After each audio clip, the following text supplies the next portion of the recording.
End game में strange ने Tony को ही क्यों मरने दिया, क्यों उसने स्नैप और अल्टीमेट सैक्रिफाइस के लिए टोनी को ही चुना, जबकि टेक्निकली अगर देखा जाए तो वो इवेंट्स को कुछ इस तरह से प्लान कर सकता था कि उस मोमेंट पर जब टोनी के हाथ में इन्फिनिटी स्टोन्स आ गए थे तो कैप्टन मार्वेल या थॉर या ऐसे ही किसी पावरफुल एवेंजर को टोनी के पास तक आने में बस 1 सेकंड का टाइम लगता, वो उससे गॉन्टलेट लेता, स्नैप कर देता एंड बूम, थानोस एंड उसकी लीजन मारी जाती एंड एवेंजर्स जीत जाते एंड टोनी भी जिंदा बच जाता। और अगर तुम ये सोचो कि बैटल में इतना टाइम नहीं था कि कोई दूसरा एवेंजर आता, टोनी से गॉन्टलेट लेता और स्नैप करता, तो ये देखो डॉक्टर स्ट्रेंज के पास फिंगर दिखाने का टाइम था, उसके बाद टोनी के पास I am Iron Man dialogue मारने का टाइम था, यानी मतलब देखा जाए तो स्नैप करते करते ही 2-3 मिनट्स लग गए थे, ऐसे में टाइम तो था भाई। तो अब तुम ये सोचो कि फिर भी क्यों स्ट्रेंज ने टोनी को एक तरह से सैक्रिफाइस करने पर मजबूर किया, क्योंकि स्ट्रेंज जानता था कि अगर टोनी एंड गेम में बच गया तो आगे चलकर वो थानोस से भी बड़ा खतरा बन जाएगा, एके डॉक्टर डूम। यानी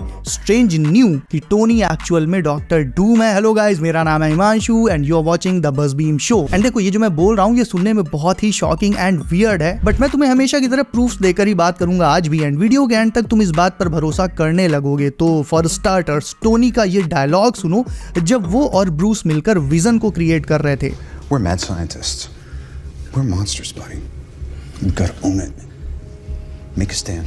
टोनी ब्रूस से कहता है कि we are mad scientist, we are monsters, but उसने खुद को मॉन्स्टर क्यों कहा? He is a superhero ना, वो तो एमसीयू का मोस्ट बिलोवेड हीरो था। वेल, ये बंदा जिसे हम टोनी समझते थे अब तक, आई थिंक ये ही विक्टर वॉन डूम था जिसे स्टार्क्स ने गोद लिया था। अब गोद कैसे लिया था, क्यों लिया था, टोनी को कैसे नहीं पता था कि वही विक्टर वॉन डूम है, ये सब कुछ मैं इस वीडियो के पार्ट 1 में ऑलरेडी तुम्हें बता चुका हूं। तो इफ अभी तक तुमने वो वीडियो नहीं देखी है तो मैं आई बटन में लिंक दे दूंगा, उसे तुम चेकआउट कर सकते हो इस वीडियो के बाद में। तो देखो, एज ऑफ अल्ट्रॉन में जब टोनी अल्ट्रॉन को बना रहा था तो ब्रूस ने उसे कई बार मना किया, उसे समझाने की बहुत कोशिश करी कि अल्ट्रॉन को मत बनाओ, इसके बहुत बुरे कॉन्सिक्वेंसेस हो सकते हैं, बट टोनी की आदत रही है वो जिस बात पर अड़ जाता है उसे पूरा करके ही मानता है, भले ही उसका असर आगे चलकर बहुत बुरा पड़े। उसने अल्ट्रॉन बनाया जिसके चलते सोकोविया का पूरा शहर बर्बाद हो गया, जाने कितने लोग मारे गए।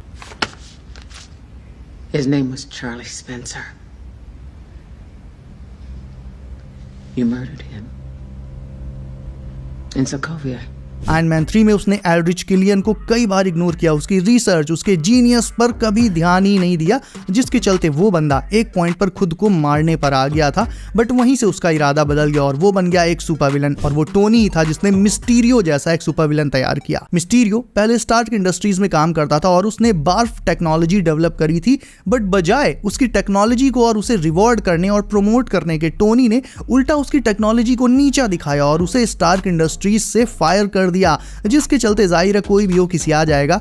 तो मिस्टीरियो भी टोनी के अगेंस्ट हो गया और एक सुपर विलन बन गया और स्पाइडरमैन की आइडेंटिटी रिवील करी, जिसके चलते अल्टीमेटली स्ट्रेंज का स्पेल हुआ और पीटर ने आंट मे से लेकर अपने बीएफएफ और गर्लफ्रेंड तक को खो दिया। यानी पीटर के साथ जो भी ट्रेजेडी हुई उसके इवेंट्स में अगर तुम पीछे जाकर देखोगे तो उसका जो रूट कॉज था वो टोनी स्टार्क ही था। अगर टोनी इनडायरेक्टली मिस्टीरियो को क्रिएट ना करता तो ना ही वो पीटर की आइडेंटिटी को रिवील करता, ना ही स्ट्रेंज को स्पेल करना पड़ता और ना ही पीटर को आंट में, एमजे और नेड को खोना पड़ता। और मैं तुम्हें ऐसे और भी बहुत से एग्जांपल्स दे सकता हूं, बट आई थिंक अभी के लिए इतना ठीक है। सो मेरा पॉइंट ये है गाइस कि एमसीयू के अंदर टोनी स्टार्क जिसे हम हीरो मानते हैं, उसी ने अपने एरोगेंस में जाने कितने ही सुपर विलन्स बनाकर कितने ही लोगों को मरवा दिया, अगर ध्यान से देखा जाए तो। हाँ, टोनी मेरा भी फेवरेट है, अभी भी है, और उसने एज हीरो बहुत सी जाने बचाई भी हैं, लेकिन बचाने के साथ साथ जाने ली भी हैं, चाहे डायरेक्टली ली हो या फिर इनडायरेक्टली। और जान लेना किसी हीरो का काम नहीं है, and that's exactly my point कि टोनी एक्चुअल में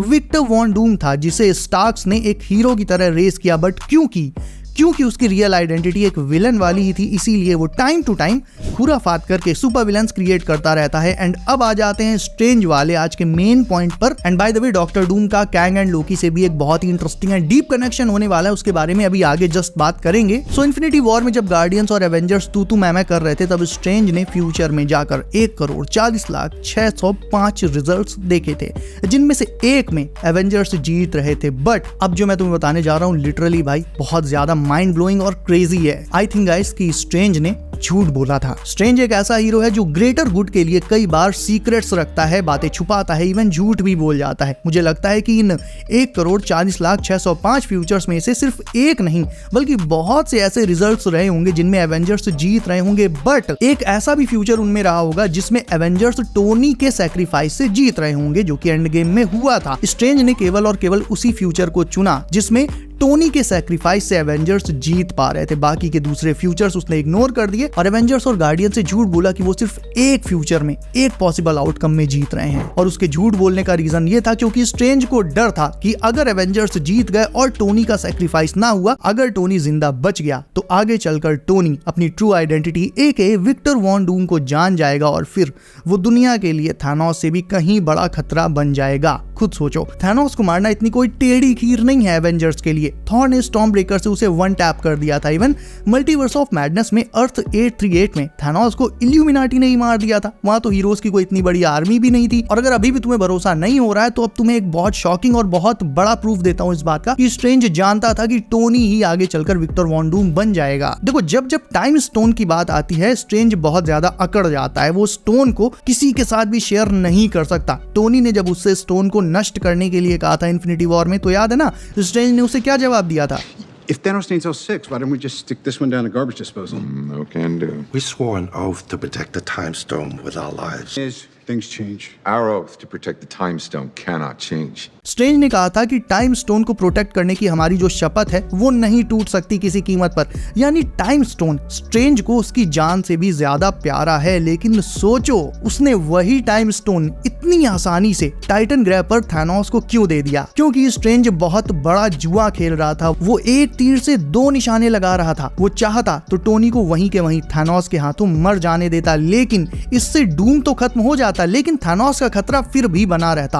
और स्ट्रेंज फ्यूचर देख ही चुका था। ऐसे में उसने थानोस को स्टोन देकर क्या टोनी का सैक्रिफाइस इंश्योर नहीं कर दिया था? सोचो सोचो, शॉकिंग है ना? स्ट्रेंज ने खुद बोला था टोनी से कि अगर बात आई और मेरे सामने टाइम स्टोन और तुम्हारे बीच की चॉइस हुई तो मैं स्टोन को चुनूंगा। लेकिन फिर भी All right, Stark. We go to him. But you have to understand, if it comes to saving you or the kid or the time stone, I will not hesitate to let either of you die. उसने stone Thanos को दे दिया और Tony को and even हम fans को भी ये लगा कि अरे वाह यार गुरु, स्ट्रेंज ने तो टोनी को बचा लिया। लेकिन भाई, उसने टोनी को बचाया नहीं बल्कि उसका एंड गेम वाला सैक्रिफाइस और भी पक्का कर दिया। अब अगर तुम आयरन मैन 1 से उठाओ और कैप्टन अमेरिका सिविल वॉर तक चलते चले आओ तो तुम्हें ये दिखाई देगा कि टोनी का जो कैरेक्टर डेवलपमेंट था वो दिन पर दिन और खतरनाक और रूथलेस और एग्रेसिव होता चला जा रहा था। आयरन मैन 3 के ड्रोन सूट्स, फिर अल्ट्रॉन को बनाना, उसके बाद सिविल वॉर के इंसिडेंट्स। यानी कैप्टन का एग्जांपल लो तो वो एक सेकंड को रुक कर सिर्फ अपने नहीं पहले दूसरों के बारे में सोचकर डिसीजन लेते थे। बट टोनी के अंदर ये आदत नहीं थी। उसे जो सही लगता था वो वही करता था। और अगर ऐसा ना होता तो अल्ट्रॉन एंड मिस्टीरियो जैसे सुपर विलन्स बनते ही ना। इवन ब्रूस तक ने टोनी को बहुत मना किया बट टोनी नहीं माना और अल्ट्रॉन क्रिएट कर दिया। यानी टोनी टाइम के साथ साथ और रूथलेस होता चला जा रहा था। और आई थिंक ये उसका टोनी से विक्टर में एक स्लो ट्रांजिशन हो रहा था। वो चेंज हो रहा था, उसका माइंडसेट, उसका नेचर बदलता चला जा रहा था। और हाँ, एंड गेम में उसने अल्टीमेट सैक्रिफाइस किया एंड ऑल। लेकिन तुम्हें क्या लगता है जब टोनी स्नैप कर रहा था एंड गेम में तो उसके दिमाग में पहली प्रायोरिटी क्या चल रही होगी? उसकी बेटी और उसका प्यार यानी पेपर। टोनी के दिमाग में पहली प्रायोरिटी यही होगी कि अगर मैं स्नैप करके सैक्रिफाइस कर देता हूं तो कम से कम आगे चलकर मेरी बेटी और पेपर ये दोनों तो सेफ रहेंगे। अब तुम जरा ये सोचो कि एंड गेम में टोनी के हाथ में गॉन्टलेट है लेकिन न टोनी के लाइफ में उसकी बेटी है और ना ही उसका प्यार यानी पेपर है। टोनी अकेला है।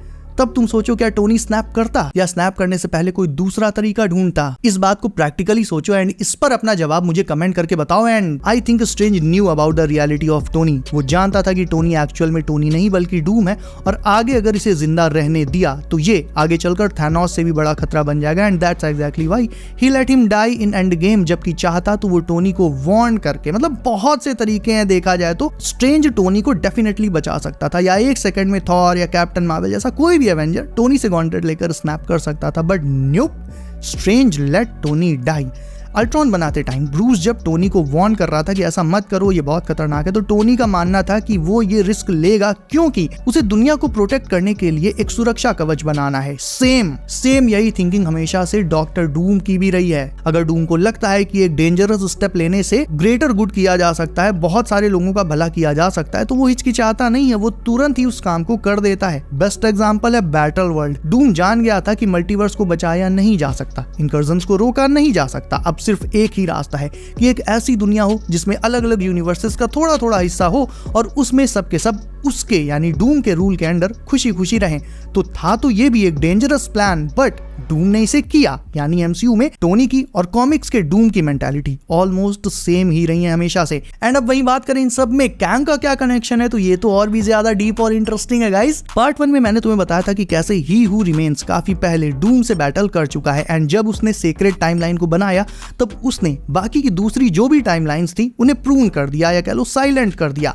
अब लोकी में तो हमें ऐसा दिखाया गया कि ही हू रिमेन्स ने अपने दूसरे बुरे वेरिएंट्स के डर से टाइमलाइंस को साइलेंट किया था, बट व्हाट इफ वो अपने वेरिएंट से नहीं बल्कि डूम से डरकर ऐसा कर रहा था। क्योंकि सोचो एक ऐसी टाइमलाइन जरूर से रही होगी जिसमें टोनी एंड गेम में मरा नहीं होगा, क्योंकि ये मल्टीवर्स है। तो भले ही अपनी अर्थ 616 में स्ट्रेंज ने अपने हिसाब से इवेंट्स को एडजस्ट करके टोनी को मरवा दिया हो, उसका सैक्रिफाइस करा दिया, लेकिन कोई ना कोई ऐसा यूनिवर्स भी एग्जिस्ट करता होगा जिसमें टोनी मरा नहीं होगा और उसने थानोस को भी हरा दिया होगा और उसी टाइमलाइन में फिर वो आगे चलकर डूम बन गया होगा। लेकिन जब तक ही हू रिमेन्स था उस थ्रोन पर, तब उसने उस टाइमलाइन को जिसमें टोनी डूम बन गया था उसे साइलेंट कर दिया होगा। लेकिन ही हू रिमेन्स का राज खत्म होते ही जैसे ही लोकी उसकी जगह पर आया, उसने मल्टीवर्स को दे दी फ्री विल, जिसके चलते सारी की सारी डोरमेंट पड़ी, साइलेंट पड़ी जो टाइमलाइंस थी वो सब की सब फिर से रीएक्टिवेट हो गई, जिंदा हो गई। एंड दैट्स एग्जैक्टली व्हाई वो टाइमलाइन भी फिर से जिंदा हो गई जिसमें टोनी आगे चलकर डूम बना था। एंड दैट्स एग्जैक्टली व्हाई अब जाकर हमें डूम एमसीयू के अंदर दिखने वाला है, यानी लोकी सीजन 2 से इसका सीधा सीधा कनेक्शन है। तो पार्ट 1 में बहुत से लोग ये पूछ रहे थे ना कि अगर टोनी ही डूम है तब तो टोनी मर गया ना, यानी डूम तो मर गया, तो डूम अब कहां से आ रहा है? तो भाई इसका आंसर एग्जैक्टली यही है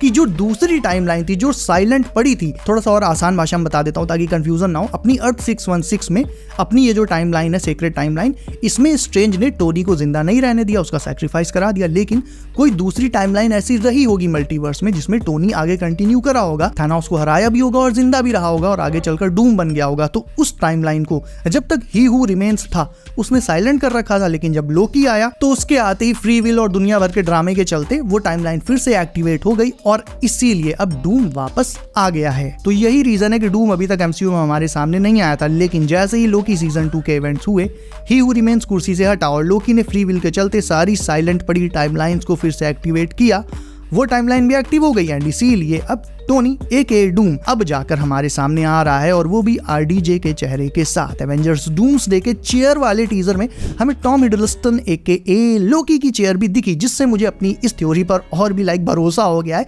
बाकी देखो कैंग का नाम आई नो टीजर में नहीं था, एंड टू बी ऑनेस्ट बहुत से ऐसे बड़े नाम हैं जो मार्वल टीजर में स्पॉइल नहीं करेगा। खुद सोचो, मार्वल अगर डेडपूल एंड वुल्वरीन के टीजर में या ट्रेलर में ही कैविल रीन को दिखा देता तो भाई थिएटर में उनको देखकर क्या ही मजा आता। तो उसी तरह से ऐसे बहुत से बड़े नाम है जो एवेंजर्स डूम्सडे के टीजर में ट्रेलर में कहीं नहीं दिखाए जाएंगे, वो डायरेक्ट मूवी में कैमियो मारेंगे ताकि भाई हम लोग को मजा आए। और आई थिंक कैंग भी एक ऐसा ही नाम है। तो हाँ, कैंग एंड लोकी का डूम के अपीयरेंस में बहुत बड़ा हाथ है। एंड पार्ट 3 में, इस वीडियो के पार्ट 3 में हम सिर्फ लोकी एंड कैंग के इसी हाथ को, उनके इसी पार्ट को, उनके डूम से कनेक्शन को अच्छे से खोलकर डिस्कस करेंगे। तो तुम्हारे मन में कोई भी सवाल हो इस थ्योरी को लेकर या फिर इस थ्योरी को लेकर तुम्हारे मन में जो कुछ भी चल रहा हो, मन में मत रखो वरना रात में नींद नहीं आएगी। सब कुछ उगल डालो कमेंट सेक्शन में और इस वीडियो को अपने मार्वल के चर्सी फ्रेंड्स के साथ जरूर से शेयर कर देना। इसके अलावा वीडियो अच्छी लगी तो उसे लाइक कर लो, चैनल कर लो सब, नोटिफिकेशंस कॉल पर डालना मत भूलना क्योंकि बहुत सी नई एमसीयू अपडेट्स आ रही हैं। सो गाइज बी सेफ, अपना ख्याल रखिए आप। मेरा नाम है Himanshu and as always I will see you in next one.